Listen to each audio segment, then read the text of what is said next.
Malapit na naman lumubog ang araw at salamat sa ating Panginoon sa buong maghapon na tayo ay kanyang iningatan. Pati na rin sa ating mga mahal sa buhay, ganoon din sa ating mga alaga. So ngayon ay subukan nating ihabol sa ating mga gawin sa araw na ito, ang pagdidihorn sa ating isang inahin, kasi siya na lang yung hindi natin na-dehorn.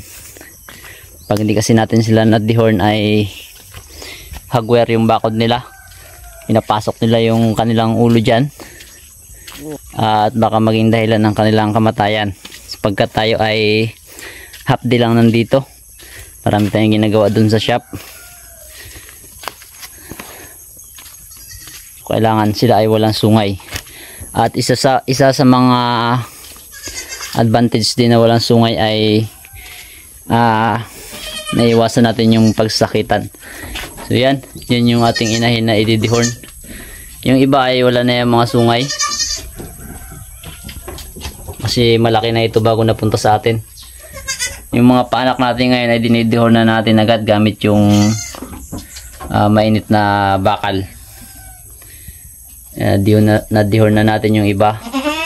Ito na lang yung inahin natin. Ito pa naman yung pinakamalaki. So baka pasok niya yung ulo niya sa guwer at wala mapansin at madali. So sayang naman. So ready lang natin yung ating mga kailangan sa pagdidehorn. Patuloy muna natin saglit yung video. Ito yung mga kailangan nating tools sa pagtanggal ng sungay ng malaki ng kambing. Pero bago yun, may verse of the day muna tayo. Matthew 5 verse 8. Mapalad ang mga may malinis na puso sapagkat makikita nila ang Diyos. Ito yung kailangan natin. Castration band, Combinex para sa sugat. Sprayan natin pagkatapos. At itong applicator. So yung castration band nilagay natin doon sa dulo at ipapasok natin sa sungay at tiyakin natin na malalagay natin sa pinakapuno ng sungay. Minsan madulas yung kanilang sungay at medyo pahiga, dumudulas yung castration band, so kailangan natin gumamit ng kikil para gawa ng kanal na maliit yung pinakapuno ng sungay. Ilalagay ko yung link sa comment section tsaka sa description kung sa Facebook mo ito napapanood, para makabili ka sa Shopee, at kung sa TikTok naman ay i-click mo lang yung yellow basket.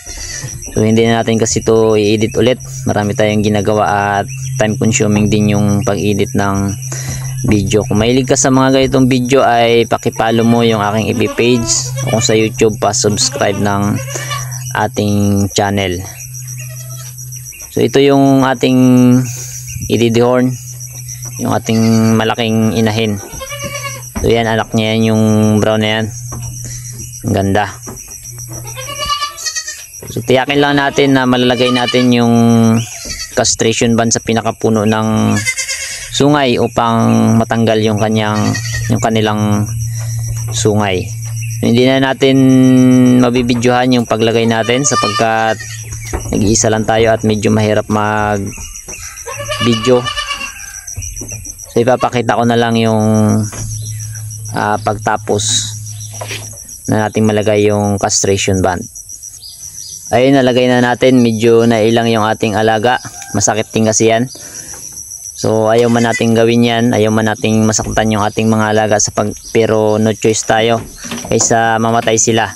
Kasi pag napasok niya yung ulo niya doon sa guwer ay hindi na yan matatanggal sapagkat sasabit yan pagbalik at maaari siyang mabigti. So kasi half day lang tayo nandito ko madalas sa bukid dahil may mga ginagawa rin tayo doon sa shop at hindi tayo medyo mahirap tumira dito dahil meron tayong mga estudyante na pumapasok araw-araw. So medyo malayo kasi ito sa highway, mga 1 kilometro sobra. So no choice tayo mga kabukid kundi tanggalin yung kanilang sungay para di sila mapahamak. Yan o, sinusungay niya yung ibang kapwa niya kambing, mga buntis pa naman yan. So pag natanggal yung sungay niya ay mababawasan yung panganib na dulot niya sa mga mahinang kambing. Ang disadvantage lang yan kapag mayroong aso ay wala na silang panglaban. So tiyakin natin dahil tinanggalan natin ng sungay, kailangan handa tayo sa mga responsibilidad na bantayan sila pag sila ay nasa labas. Lalo na pag sila ay pinapastol natin. Yun lang mga kabukid, sana meron kayong natutunan sa ating maiksing video. Paki-follow yung aking FB page. Kung sa YouTube mo ito napanood, pa-subscribe na ating channel. Sa loob ng 1 buwan hanggang 2 buwan ay matatanggal na yung sungay ng ating alagang kambing. So God bless at happy farming sa ating lahat.